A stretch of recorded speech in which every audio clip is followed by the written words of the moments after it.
예, 오신 모든 분들을 마음을 담아서 환영합니다. 오늘 저는 여러분과 함께 소원을 이루어 주시는 하나님에 대해서 말씀을 드리고 싶습니다. 우리에게는 누구나 다 소원이 있습니다. 우리 민족의 소원이 무엇입니까? 우리 민족의 소원은 통일입니다. 꿈에도 소원은 통일입니다. 학생들의 소원은 무엇입니까? 공부 잘해서 좋은 대학에 가고 또 좋은 직장에 들어가는 것이 소원이지요. 처녀 총각의 소원이 무엇입니까? 좋은 배우자를 만나서 행복한 가정을 꾸미는 것이 소원입니다. 그러면 사업가의 소원은 무엇입니까? 사업이 번창하고 번영해서 잘 되는 것이 소원입니다. 나이 드신 분들의 소원이 무엇입니까? 건강이죠. 병중에 계신 분들의 소원이 무엇입니까? 역시 건강입니다. 자녀를 둔 부모의 소원이 무엇입니까? 자녀들이 잘 되는 것입니다. 어렸을 때는 공부 잘하고 착하고 바르게 자라면서 사람들에게 인정받는 것이고, 장성하게 되면 이제 좋은 직장을 갖는 것이 소원입니다. 그리고 좋은 여자를 만나서 결혼하는 것이 부모의 소원입니다. 또 결혼하면 어떻습니까? 결혼한 자식들이 싸우지 않고 행복하게 잘 살기를 바라는 것이 역시 부모의 소원입니다. 결혼한 부부의 소원은 무엇입니까?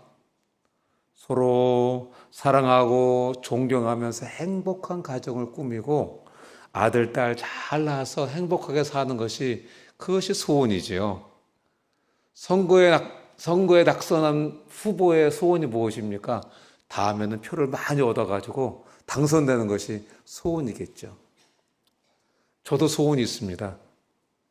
이곳에 오신 모든 분들이 다 하나님 자녀가 되어서 천국을 소유하고 행복했으면 좋겠다. 이것이 저의 소원입니다.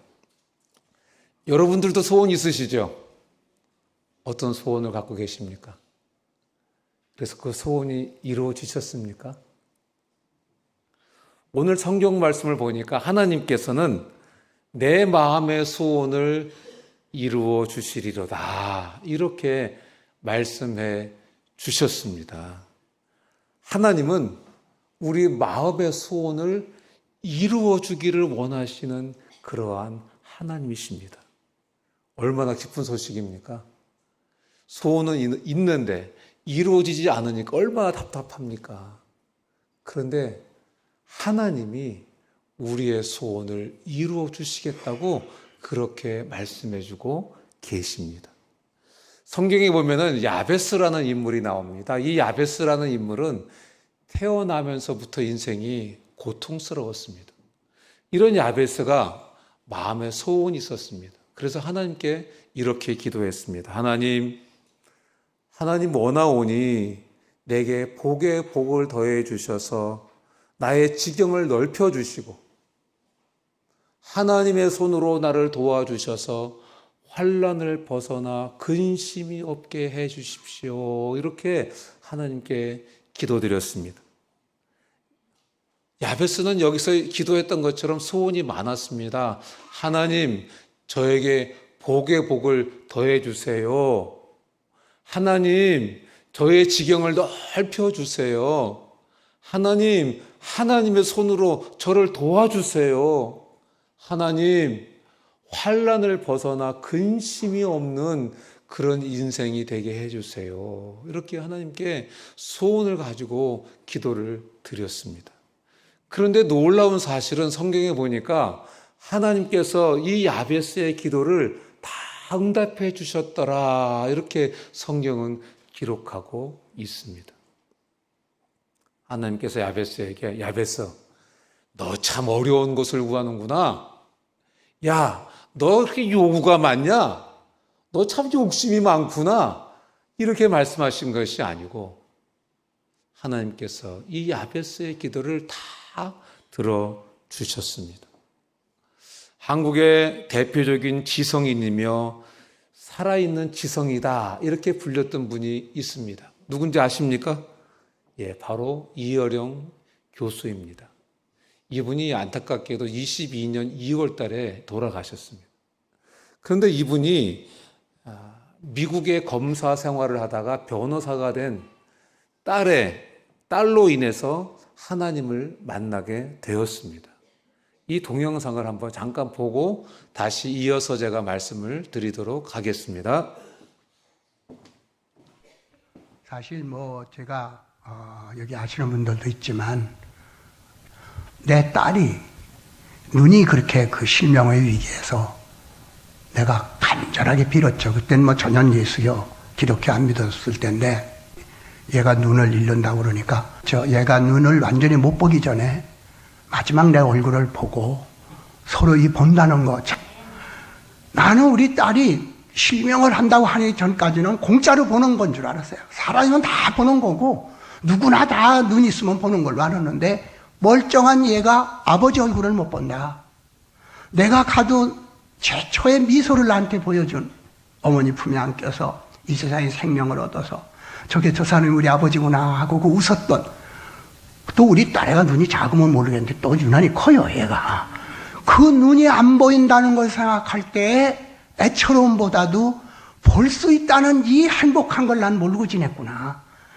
걔가 정말 눈을 보고 있었을 때 우리 더 많이 보고 더 많이 웃어줄 걸, 이제 내 얼굴을 못 본다는 게 이 말이 되느냐. 그때 참 나는 얘가 눈을 다시 회복하는 게 기적이 아니라 내가 70평생 살면서 나르는 새를 보고 구름을 보고 빛을 보고 이게 얼마나 큰 축복이고 이게 바로 기적이다. 어떻게 이런 게 보이느냐 이거예요. 그걸 사실은 내가 믿게 된 것은 딸을 통해서 내 눈이 뜬 거다. 그동안까지 내가 못 보고 지내던 게 보였던 거다. 그러나 솔직히 고백하면 그때는 하와이 교회에 얘가 자꾸 가자 그래요. 얘가 이제 눈도 못 보고 이러면 얘가 그래도 이렇게 부탁하는데 내가 한번 꼭 참고 가지. 평생 처음으로 얘를 뒤쫓아서 하와이 교회에 갔어요. 사실 이 교회도 그렇습니다만은 아주 그렇게 크고 샹트리에가 있고 어마어마한 교회가 아닌데 아주 작은데 심지어 이 파이프 오르겐이나 오르겐이 없어서 조그만 야마하 키보드 가지고 이 찬송가를 부르고 파워포인트로 이런 거 만들어서 쏘고 자기네들이 원주민들이 한 80% 되는데 전부 정말 가난한 교회예요. 공회당 얻어가지고 하는 거예요. 제가 말하려고 하는 것은 그 교회에서 처음으로 우리 딸 때문에 하나님이 뭔지 예수님이 뭔지도 별 성경을 많이 읽었지만 그렇게 한 번도 무릎 꿇고 빌지 못했는데 그날은 내가 무릎 꿇고 정말 마음속으로 빌었어요.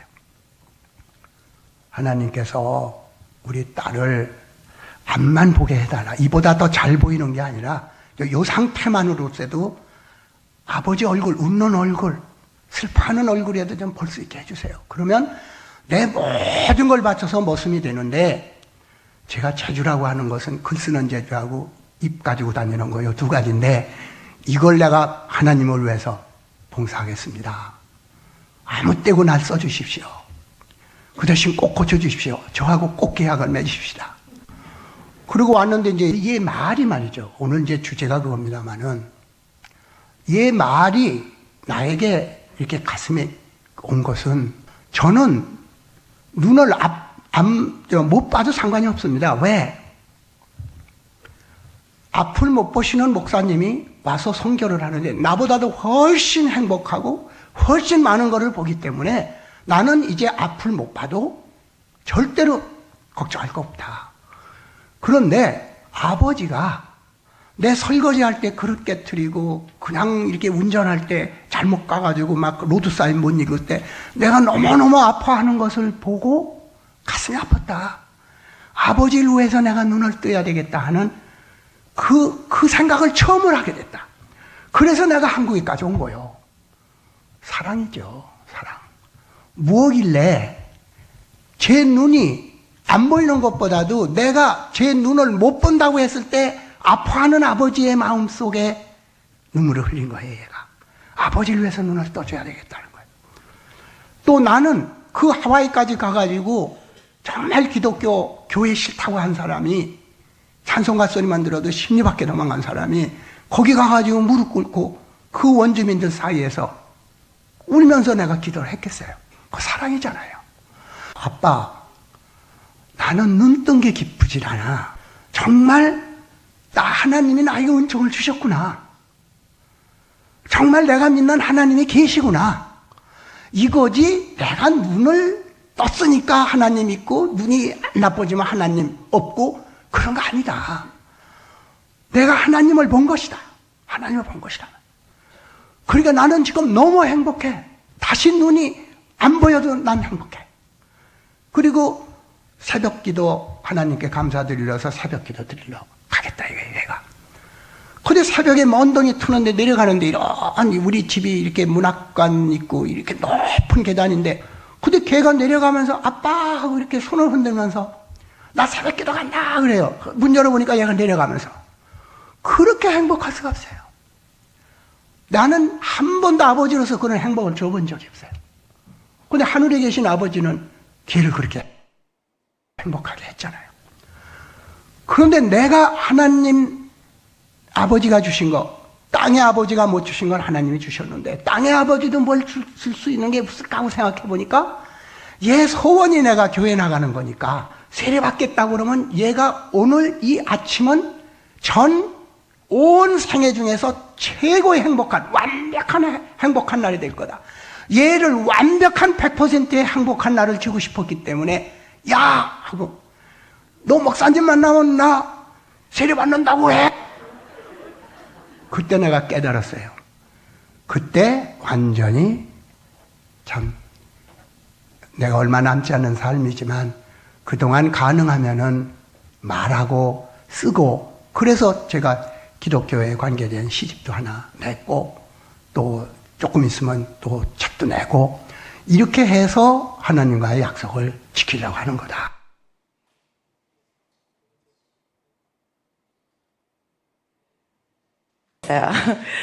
제가 1년 동안 하와이 갔을 때 하와이 가자마자 갑자기 눈을 못 보게 됐어요.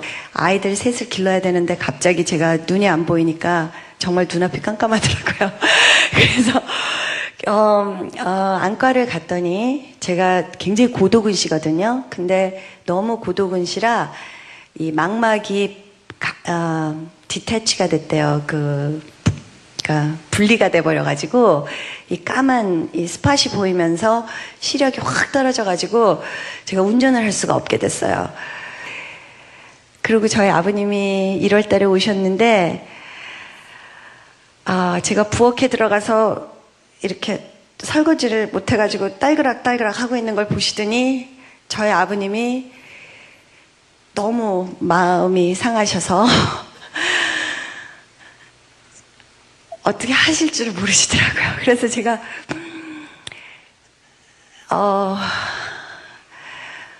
나는 안 나도 되지만 이게 우리 아버지 때문에라도 내가 나야 되겠다 하는 생각이 다시 들었어요. 그때 하나님이 저에게 주신 마음이 치유는 저 때문뿐만이 아니라 제가 우리 아이를 봤을 때는 얘가 치유받지 않으면 나는 못 견디겠다고 그렇게 간절한 마음이 들었던 것처럼 저희 아버님은 저를 보시면 우리 딸을 고쳐주세요 하는 마음이 그렇게 간절하겠구나 생각하니까 제가 사명감을 가지고 나야 되겠더라고요. 제가 불편해서가 아니라 우선은 아버님을 위해서라도 제가 눈이 나야 되겠다.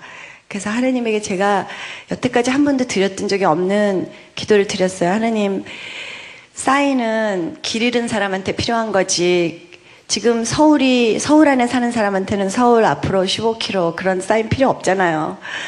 저는 이제 기적 별로 필요 없어요. 기적 없어도 하나님 살아계신 거 알고 하나님 너무 좋아서 그냥 이 세상에서 사는 게 천국에서 사는 거와 똑같다고 저는 생각하고 살거든요. 하나님 매일 눈물 씻겨주시고 애통하는 것도 없고 곡도 없고 평안이 있으니까. 그런데 하나님 저 좀 놔야 되겠어요. 왜냐하면 하나님이 이렇게 좋으신 분이라는 거를 제가 말로 아무리 설명을 해도 믿지 않으시는 우리 부모님들 또 우리 주위에 있는 사람들 나 그냥 하나님 사인처럼 좀 써주세요. 제가 그렇게 기도를 드렸어요. 그랬는데 이번에 우리 어머니 아버지가 저를 거의 반강제적으로 납치하다시피 지금 한국에를 데리고 오신 거예요. 그래서 서울대학병원에 가서 제가 매일 검사를 받으면서 이 수술을 해야 되나 어떻게 해야 되나 그런 걱정을 하고 사실은 제가 왔는데요. 이번에 제가 10일 동안 여기 머물면서 그 의사 선생님들이 계속 결과가 나온 것이 제가 망막이 완전히 나아가지고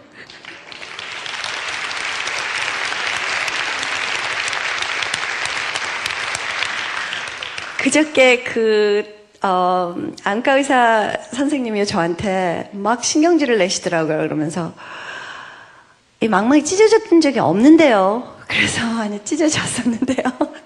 그랬더니 그 의사가 영어를 너무 빨리 해서 못 알아듣는 거 아닙니까? 그러시더라고요.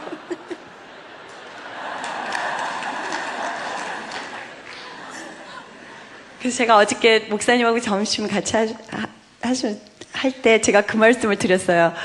그냥 영어를 못하는 무식한 여자라고 생각을 하는 게 나을까?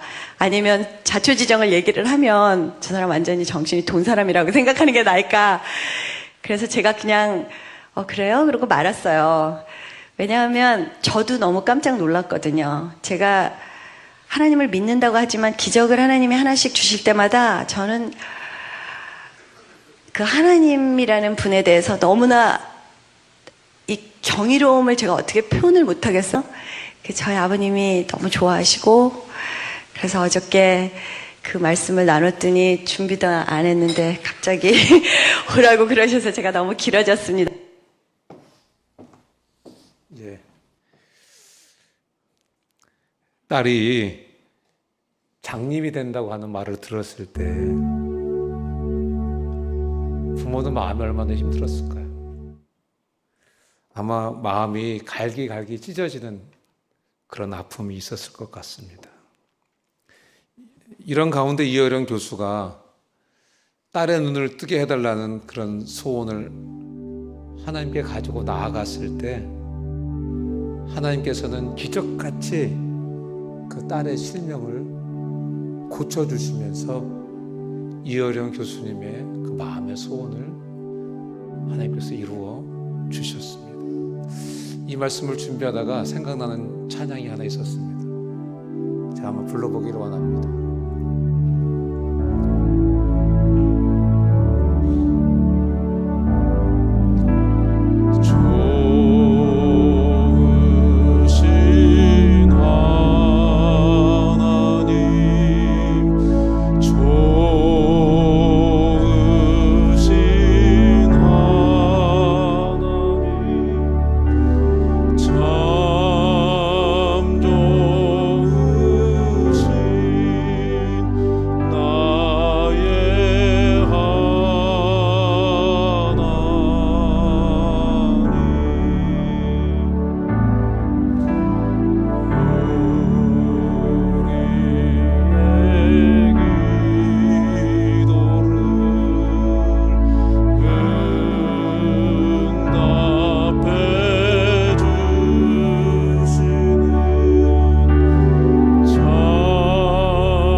오신 분들, 이 참 좋으신 하나님, 여러분의 하나님 되었으면 좋겠습니다.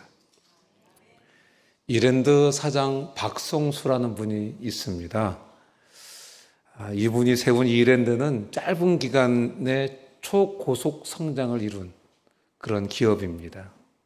현재는 우리나라 재계 44위의 기업입니다. 이 이랜드는 이중장보를 쓰지 않고 세금을 100% 내는 기업으로 잘 알려져 있습니다. 이 회사는 박성수라는 분이 1980년 500만 원의 돈을 빌려서 이화여대 앞에 옷가게를 차린 것으로 시작해서 이 회사가 이제 이루어진 것입니다. 박성수 사장은 가게를 열면서 하나님께 이렇게 마음의 소원을 가지고 기도했습니다. 하나님, 이 가게가 10년 후에는 1,000억의 매출을 올리는 그런 회사가 되게 해 주십시오. 이렇게 하나님께 마음의 소원을 올려드렸습니다. 그런데 여러분, 이 작은 가게가 몇 년이 안 돼서 회사가 되었습니다. 이 박성수 사장이라는 분은 직원들이 회사에 출근을 하면 30분 동안 함께 모여서 예배를 드리도록 했습니다. 함께 예배를 드렸습니다. 의류회사가 30분 동안 옷을 만들면 얼마나 매출이 더 많이 늘어나겠습니까? 그럼에도 불구하고 30분 동안 예배를 드리고 회사를 시작했습니다. 이유는 간단합니다. 하나님이 소원을 이루어 주시는 하나님이기 때문에 그 하나님을 기쁘시게 하면 그 하나님이 내 소원을 이루어 주실 것이다. 이 생각을 가지고 회사 시작 30분 전에 다 같이 모여서 예배를 드렸던 것입니다. 그런데 정말 10년 후에 매출이 1,000억이 넘는 회사가 되었습니다. 정확하게 10년 후에 1,150억의 매출을 올리는 그런 회사가 되었습니다. 하나님께서 소원을 가지고 하나님 앞에 나아가 하나님을 기뻐한 이 박성수 사장의 소원을 이루어 주셨던 것입니다. 아마 오늘 오신 분들 중에도 가게를 하시거나 또 사업을 하시는 분들도 있을 것입니다. 그런데 여러분, 가게를 시작하신 지, 사업을 시작하신 지 10년 후에 얼마만큼 발전이 있으셨습니까? 500만 원짜리 가게를 얻어서 장사를 하다가 10년 후에 1억짜리나 2억짜리 그렇게 될 수 있겠죠. 그런데 500만 원짜리 가게가 10년 만에 1,000억의 매출을 올리는 기업으로 일어서는 것이 어떻게 가능했겠습니까? 그러나 여러분, 하나님께 나아가기만 하면 하나님은 오늘도 저와 여러분의 소원을 이루어 주실 것입니다. 저도 두 아들의 아버지입니다. 그래서 저도 아들들이 잘 되기를 바라는 그런 아버지입니다. 그런데 미국에 공부하러 갔던 둘째 아들이 불법 체류자가 됐습니다. 불법 체류자가 돼서 생활을 했는데 한 번은 저희 부부가 미국에 갔어요. 갔더니 아들이 얼마나 열심히 살았는지 아들아 잘 지냈니? 하면서 악수를 했는데 이 손이 꼭 무슨 곰발바닥 같더라고요. 얘기를 들어보니까 쓰리잡을 뛴 거예요. 하루에 잡을 3개를 뛰면서 살았던 거예요. 엄마 아버지가 한 푼도 안 도와주니까 미국에서 사는 게 만만치가 않잖아요. 집값 내야 되지, 먹고 살아야 되지, 이런저런 일을 해야 되니까 이제 돈이 없으면 안 되니까 쓰리잡을 뛴 거예요. 잡을 3개를 갖고 뛰느라고 이 손바닥이 발바닥처럼 정말 거칠거칠하더라고요. 마음이 너무 아팠습니다. 이렇게 미국에서 버티고 있는데 트럼프가 대통령이 되면서 이제 불법 체류자들을 다 미국에서 추방하는 일들을 계속 하게 됐습니다. 그래서 저의 마음도 그렇고 아내의 마음도 그렇고 이 둘째 아들을 생각할 때마다 마음에 무거운 짐이 있었습니다. 정말 너무 귀한 자식인데 이 둘째 아들이 너무 똑똑해가지고 저희 부부는 둘째 아들이 의대를 갈 줄 알았거든요. 그런 아들이 이 불법 체류자가 돼가지고 이 생고생을 하면서 미국에서 살고 있는 그 모습이 너무 안타까웠습니다. 그런데 어느 날 성경을 읽다가 룻이라는 여인이 보아스의 밭에 우연히 들어가서 일을 하다가 그 보아스와 결혼을 하고 인생이 역전되는 그 그런 성경 이야기를 읽게 되었습니다. 그래서 그 이후로 오늘 저희 부부는 같이 아들을 위해서 날마다 기도하기 시작했습니다. 하나님, 룻에게 은혜를 베푸셨던 것처럼 저희 아들에게도 은혜를 베풀어 주세요. 이 룻을 우연히 보아스의 밭으로 이끌어 주셔서 그의 인생을 역전시켜 주신 것처럼 우리 아들도 우연히 미국 시민권을 가진 자매, 신앙이 좋은 자매, 아들이 좋아할 만한 미모를 가진 자매, 그런 자매를 만나게 해주세요. 이렇게 하나님께 부부가 간절히 기도하고 살았습니다. 그러다가 아내가 아들과 이 전화로 통화하면서 엄마 아버지가 너를 위해서 어떻게 기도하고 있는지를 이야기하면서 너도 이 소원이 이루어질 수 있도록 우연히 미국 시민권 가진 여자, 신앙 좋은 여자, 네가 좋아할 만한 여자 만날 수 있도록 너도 기도해라. 그런데 조심해야 될 게 있다. 결혼만을 위해서 또 시민권을 얻기 위해서 그런 여자를 찾아다니면 그건 이용하는 거기 때문에 그건 절대로 안 된다. 그건 하나님이 기뻐하시지 않는다. 이렇게 이야기를 해줬습니다. 그러던 어느 날 드디어 아들이 선배하고 식사를 하고 있었는데 식사가 그 자리에서 그 선배가 전화를 해서 자기 여자친구를 나오도록 했는데 그 여자친구가 나오면서 자기 동료를 데리고 나왔습니다. 그리고 우리 아들이 그 동료와 데이트를 하기 시작했습니다. 쭉 사귀면서 보니까 정말 이 처녀가 시민권이 있는 거예요. 신앙도 좋은 거예요. 그리고 우리 아들이 좋아할 만한 미모도 가지고 있는 거예요. 그뿐만이 아니라 말만 하면 알 수 있는 그런 미국에서 제일 좋은 직장을 다니고 있었습니다. 우여곡절 끝에 둘은 결혼을 했습니다. 10년 만에 신분이 해결되었습니다. 아들이 얼마나 기뻤는지 전화가 왔는데 아버지 어머니 시민권, 그 영주권이 나왔어요. 신분이 해결됐어요. 너무 감사했어요. 근데 그 다음은 더 감사했어요. 그래서 아버지, 저하고 민정이는 제 둘째 며느리입니다. 민정이하고 무릎 꿇고 하나님 앞에 울면서 기도했어요. 감사 기도했어요. 그렇게 이야기를 했습니다. 결혼을 반대했어요. 장인 장모가. 그럴 수밖에 없죠. 제가 딸을 가져도 그렇죠. 우리 둘째 며느리는 고등학교 다닐 때 미국 전체에서 3% 안에 들었답니다. 성적이. 그래가지고 어느 대학, 어느 과를 지원해도 갈 수 있었던 그런 실력을 가지고 있었습니다. 미국 시민권도 가지고 있지요. 미국에서 제일 좋다는 그런 기업 회사에 다니고 있지요. 그런데 결혼할 사람이라고 데려왔는데 불법 체류자. 대학교도 2년밖에 못 다녔어요.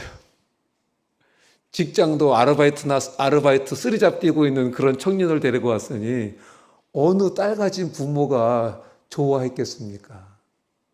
그런데 그런 장인 장모가 한 번씩 전화가 오면 이렇게 멋진 아들을 우리 집에 사유로 주셔서 너무 고맙다고 지금은 감사하는 말을 하고 있습니다. 여러분, 하나님께서는 하나님을 기뻐하며 하나님을 찾아가서 하나님께 우리의 소원을 말씀드린 대로 우리 부부의 소원을 우리 하나님이 들어주셨습니다. 하나님께서는 지금도 우연히 아들에게 좋은 일들을 계속 허락해주고 계십니다. 근데 너무 감사한 것은 아들과 며느리가 하나님을 너무 기뻐하고 살고 있어요. 너무 기뻐하고 살고 있어요. 신앙이 얼마나 이쁜지 가서 칵 깨물어주고 싶을 정도로 신앙이 이뻐요. 어떤 일만 생기면 두 아이들이 무릎을 꿇고 하나님 앞에 간절히 기도하는 거예요. 어떤 좋은 일만 생기면 또 둘이서 무릎 꿇고 하나님 앞에 간절히 또 감사 기도하는 거예요. 하나님을 기뻐하는 모습이 너무 아름다운 거예요. 좋은 직장을 가지면 월급이 셉니다. 여러분이 상상하는 그 이상의 월급을 받아요. 그런데 이 아이들이 하나님께 11조를 드리고 있어요. 이 젊은 아이들이 그렇게 하기가 쉽지 않거든요. 액수가 작은 금액이면 뭐 11조 그냥 뭐 껌 사 먹는다 생각하고 바칠 수 있지만은 하나님 앞에 그 큰 금액을 기쁨으로 드리는 거예요. 기쁨으로. 누가 해라 그래서 그런 게 아니라 너무 기쁘게 그렇게 하고 있는 거예요. 하나님을 정말 기뻐하면서 살고 있는데 이 아들 부부에게 하나님께서 계속 좋은 일들을 허락해 주시는 거예요. 어느 날 며느리가 전화 통화를 하게 됐는데 이런 얘기를 하더라고요. 아버님, 어머니, 저는 꿈이 있어요. 뭔데? 그랬더니 저 직장 그만두고 성국 씨가 벌어다 주는 곳으로 먹고 살고 싶어요. 그렇게 될 것 같아요. 하나님을 너무 기뻐하며 살고 있어요. 하나님을 너무 기뻐하면서. 여러분, 하나님이 어떤 사람의 마음의 소원을 들어주신다고 말씀하셨습니까? 성경 9절 4절에 보니까 여호와를 기뻐하라. 그가 내 마음의 소원을 이루어 주시리로다. 어떤 사람의 소원을 이루어 주신다고, 마음의 소원을 이루어 주신다고요? 예, 하나님 기뻐하는 사람의 마음의 소원을 하나님이 들어주시겠다. 이렇게 말씀해 주셨습니다. 여러분, 하나님을 기뻐하는 것이 뭘까요? 우리가 어떤 사람을 기뻐하면 어떻게 합니까? 어떤 사람, 내가 기뻐하는 사람이 우리 집에 와서 문을 두드리면 문을 활짝 열고 어서 와 이렇게 문을 활짝 열고 기뻐하면서 환영하지 않겠습니까? 그리고 내가 어떤 사람을 기뻐하면 그 사람 좋아하는 표현을 하지 않겠습니까? 그 사람 싫어하는 거 내가 하겠습니까? 그렇지 않죠. 내가 어떤 사람을 기뻐하면 그 사람과 기쁘게 사귀고 살아갑니다. 여러분, 이것이 하나님을 기뻐하는 것입니다. 영어 성경에 보니까요, 하나님을 기뻐하라는 것이 어떻게 기록되어 있냐면 하나님 안에서 기뻐해라, 이렇게 표현되어 있었습니다. 하나님 안에서 기뻐해라. 그 공동번역 성경에도 이렇게 비슷하게 번역되어 있더라고요. 하나님 안에서 하나님을 기뻐해라. 그리하면 내 마음의 소원을 이루어 주시리로다. 그렇습니다, 여러분. 하나님을 기뻐하면 인생이 풀리기 시작하는 것입니다. 하나님을 기뻐하면 하나님이 내 삶에 부족한 것들을 채워주기 시작하시는 것입니다. 하나님을 기뻐하고 살면 하나님께서 우리에게 안식을 주시는 것입니다. 5절에 보면 내 길을 여호와께 맡기라. 그를 의지하면 그가 이루시고, 이렇게 말씀하셨습니다. 하나님께 맡기고 살면 하나님이 이루어 주신답니다. 하나님께 맡기고 살면. 여러분, 하나님께 맡긴다는 것이 무엇입니까? 진행되어지는 과정이 내 생각과 달라도 하나님께 맡기는 것이 하나님께 맡기는 것입니다. 하나님께 맡긴다는 것이 무엇입니까? 결과를 하나님께 맡기는 것이 하나님께 맡기는 것입니다. 그러면 하나님께서 완성시켜 주시고 하나님께서 소원을 이루어 주시는 것을 경험하게 된다고 우리에게 말씀해 주고 계시는 것입니다. 여러분, 우리가 어디 가서 짐을 맡기면 짐표를 주잖아요. 그런데 우리가 하나님께 우리의 짐을 맡기고 우리의 길을 맡기면 하나님께서 무슨 표를 주시냐면 하나님께서 짐표를 주시는 게 아니라 권세를 주시는 것입니다. 성경에 보면 예수님께서 하나님께 모든 것을 다 맡기고 사셨습니다. 그럴 때 하나님께서 이 예수님께 하늘과 땅의 모든 권세를 주셨다, 이렇게 말씀하셨습니다. 그렇습니다. 우리가 우리의 길과 우리의 짐을 하나님께 맡기기만 하면 하나님이 저와 여러분들에게 하나님의 권세를 주시는 것입니다. 그리고 하나님이 우리와 함께 하시는 그러한 영적인 체험을 하도록 우리에게 은혜를 베풀어 주시는 것입니다. 그렇습니다. 하나님은 좋은 것을 주기를 원하시는 그러한 하나님이십니다. 육신의 부모들도 자녀들이 생선 달라고 하면 뱀을 주지 않습니다. 밥을 달라고 하면 돌을 주지 않습니다. 예수님이 이렇게 말씀하셨습니다. 마태복음 7장 9절에서 11절. 심심하시죠? 다 같이 한번 읽어보겠습니다. 읽습니다. 시작. 너희 중에 누가 아들이 떡을 달라 하는데 돌을 주며 생선을 달라 하는데 뱀을 줄 사람이 있겠느냐? 너희가 악한 자라도 좋은 것으로 자식에게 줄 줄 알거든 하물며 하늘에 계신 너희 아버지께서 구하는 자에게 좋은 것으로 주시지 않겠느냐? 아멘. 여러분, 육신의 부모도 자녀들에게 좋은 것을 주기 원합니다. 저도 가진 게 없었지만 자녀들에게 좋은 것을 주기를 원하는 그런 부모였습니다. 그런데 우리 하나님도 자녀들에게 좋은 것을 주기를 원하신다, 이렇게 말씀하셨습니다. 그런데 제가 여러분들에게 한번 물어보고 싶어요. 여러분들은 하나님의 자녀이십니까? 이게 중요한 거예요. 하나님은 하나님의 자녀들에게 모든 좋은 것을 다 주기를 원하신답니다. 요한복음 1장 12절에 보니까 예수님을 마음속에 모셔드리면 하나님의 자녀가 된다, 이렇게 말씀하셨습니다. 예수님이 누구냐면 예수님은 하나님의 아들이십니다. 그 하나님의 아들이신 예수님을 마음속에 모셔드리기만 하면, 그 예수님을 기뻐하기만 하면, 예수님 제 마음에 들어와 주세요. 우리가 기뻐하는 사람을 마음에 초청하는 것처럼 그 예수님을 내 마음을 활짝 열고 초청하기만 하면, 그 예수님을 기뻐하기만 하면, 그 예수님이 좋아하시는 거 나도 좋아하고 살면 하나님께서 저와 여러분의 마음의 소원을 이루어 주시겠다고 약속해 주고 계시는 것입니다. 성경 시편 103편 5절에서도 하나님께서 이렇게 말씀하셨습니다.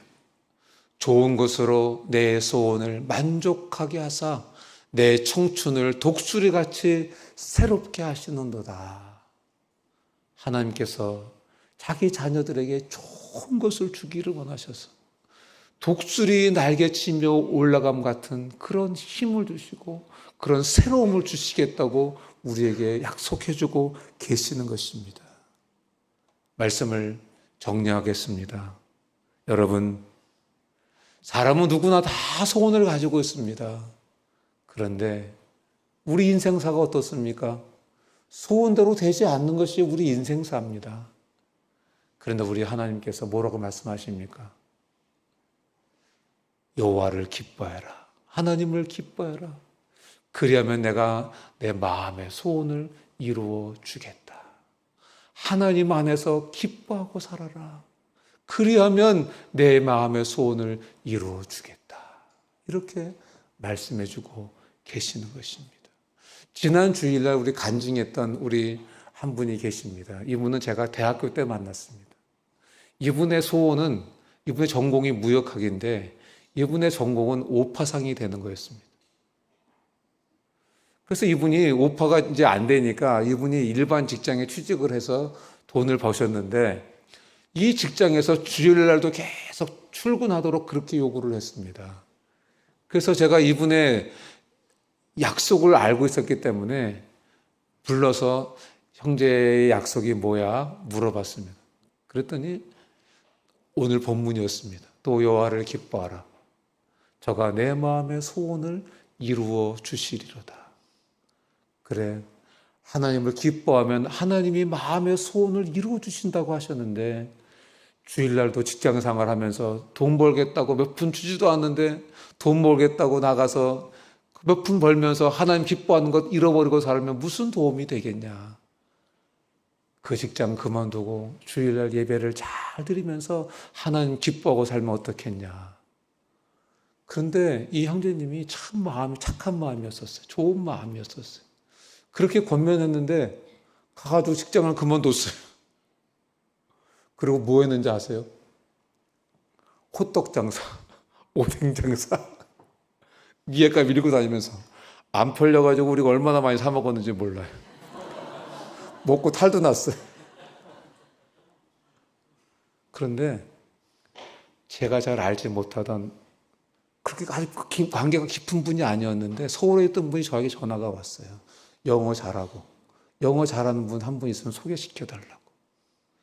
그래서 번뜩 생각난 게 그 형제가 생각이 났어요. 그래서 그 형제를 소개시켜 줬어요. 면접을 하고 왔어요. 면접 잘 보고 왔어? 그랬더니 면접 잘 못한 것 같다고. 안 된 것 같다. 안 될 것 같다고. 아니야. 여호와를 기뻐하면 하나님이 도와주실 거야. 그런데 거기서 전화가 왔어요. 합격이 됐어요. 어느 날 오랜 시간이 흐르고 저한테 물어보더라고요. 유영재님, 내가 너 얼마 받아? 그랬더니 지 웃으면서 제가 유 목사님보다 많이 받을걸요. 여러분, 여호와를 기뻐하라. 그리하면 내 마음의 소원을 이루어 주시리로다. 어떤 소원을 갖고 계십니까? 인생사는 마음대로 되지 않는 게 인생사 아닙니까? 그런데 우리 하나님은 하나님을 기뻐하는 사람 마음의 소원을 이루어 주겠다고 그렇게 약속하셨습니다. 오늘 이 하나님이 여러분의 마음의 소원을 다 이루어 주시기를 축복합니다. 우리 함께 찬양했으면 좋겠습니다.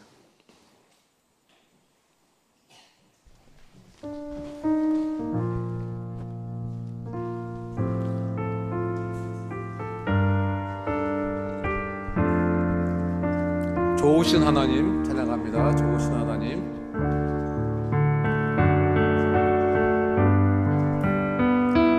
다 같이 한번 불러볼까요?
인도하신 분들이 초청해 오신 분들에게 제가 쓴 편지를 좀 전달해 주시면 고맙겠습니다.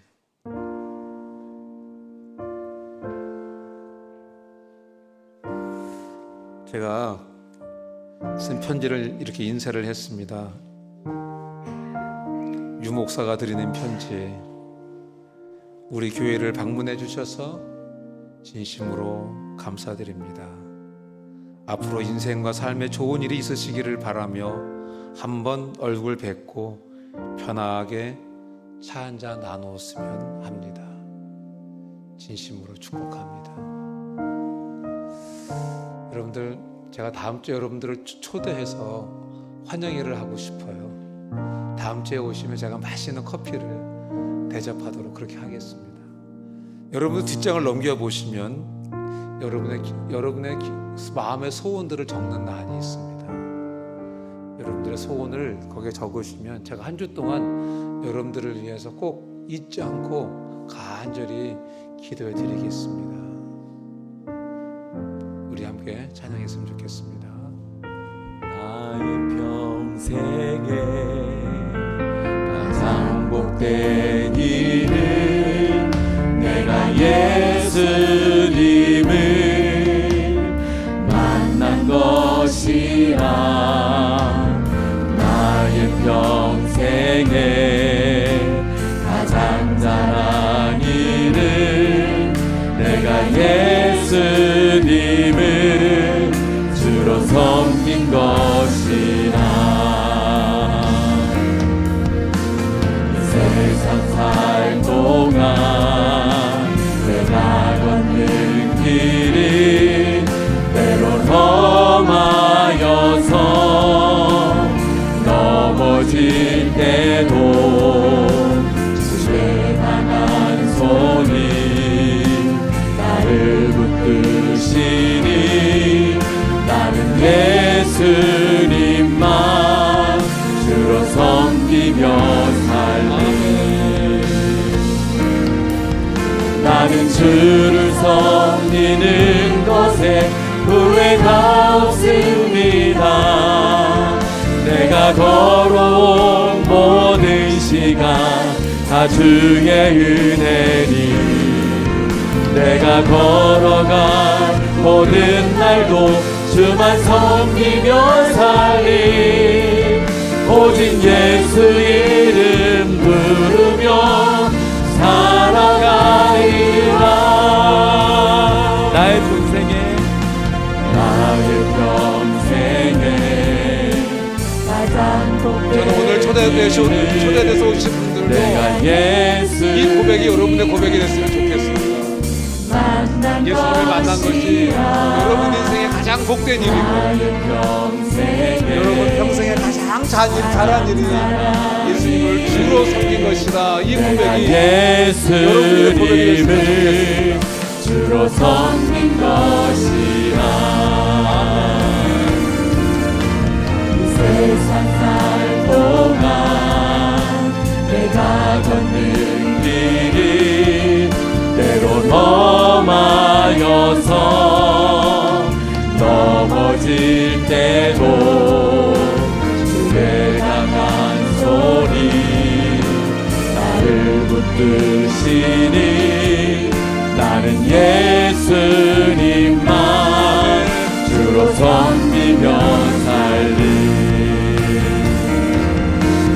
나는 주를 섬기는 것에 후회가 없습니다.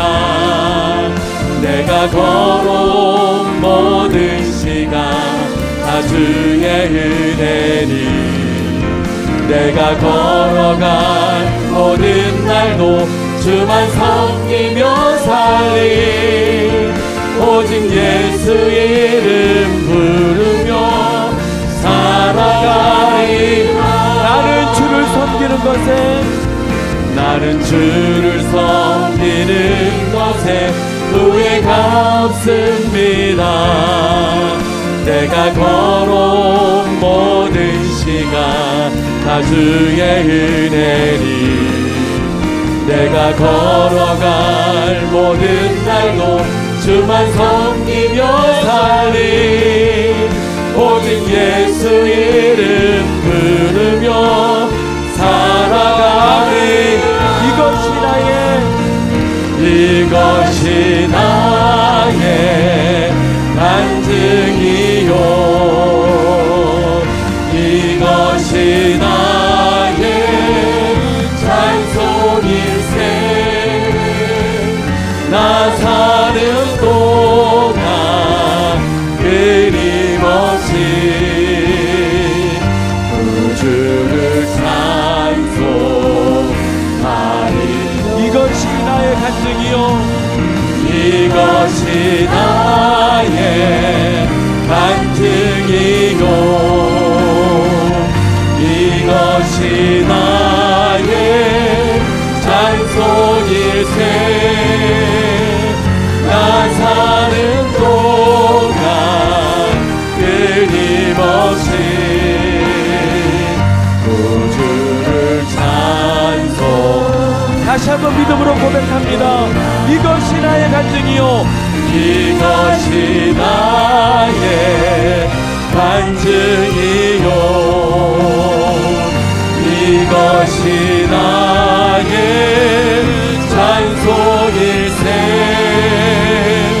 나 사는 동안 끊임없이 구주를 찬송하리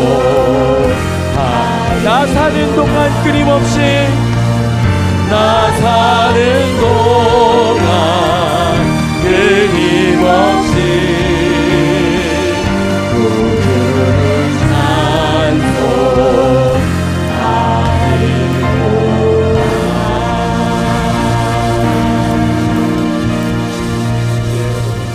잘하셨고요.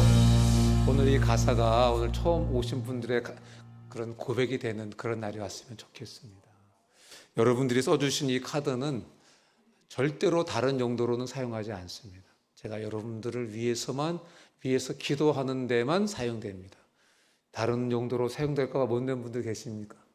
지금이라도 손들고 내주시면 제가 기도하는 데만 사용하겠습니다. 주저하지 마시고 아직 적었는데 이거 다른 데 쓰는 거 아니야? 이렇게 보내신 분들 있으면 지금 한번 손들어 주세요. 그럼 제가 그걸 받고 그분들까지 위해서 기도해 드리겠습니다. 예, 여기 더 있습니다. 한 장 전대.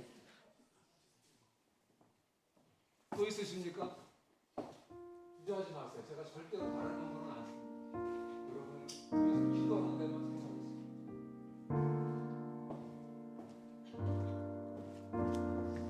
사용하겠습니다. 우리 오늘은 제가 축도하는 것보다 우리 큰 목사님 오셨거든요. 우리 큰 목사님 오셔서 마지막으로 기도해 주시면 더 의미가 있을 것 같습니다.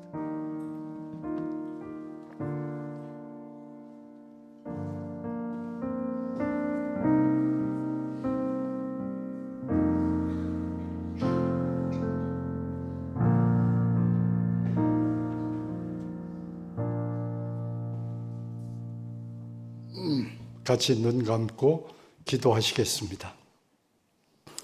참 좋으신 하나님 우리 아버지, 오늘 많은 분들 처음으로 이곳에 참여하고 혹은 3주째, 4주째 이곳에 참석하는 분들도 있습니다.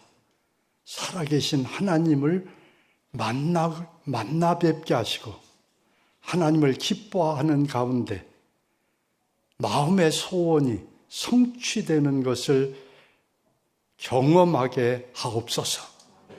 아버지 하나님, 우리 세계로 선교회를 통해서 많은 사람들이 주님께 돌아오고 주님의 아들, 딸들이 되고 주님의 제자로 일꾼으로 선교사로 성장하여 쓰임받는 역사가 계속 일어나도록 은혜 베풀어 주옵소서. 들은 바 말씀이 성령님으로 말미암아 기억되게 하시고 그 말씀을 따라 하나님을 섬기며 하나님 은혜를 누리며 살아가는 모든 분들 되도록 은혜 베풀어 주옵소서. 이제는 우리를 죄악 가운데서 구속하신 우리 구주 예수 그리스도의 크신 은혜와 극진하신 아버지 하나님의 사랑과 이 하나님을 아버지로 모시고 살아갈 수 있도록 은혜를 깨닫게 하시는 성령님의 충만하신 역사가 오늘 처음 참여한 여러분들과 우리 ENM의 지금부터 영원토록 함께 하시기를 간절히 축원하옵나이다. 아멘. 언제나 강물 같은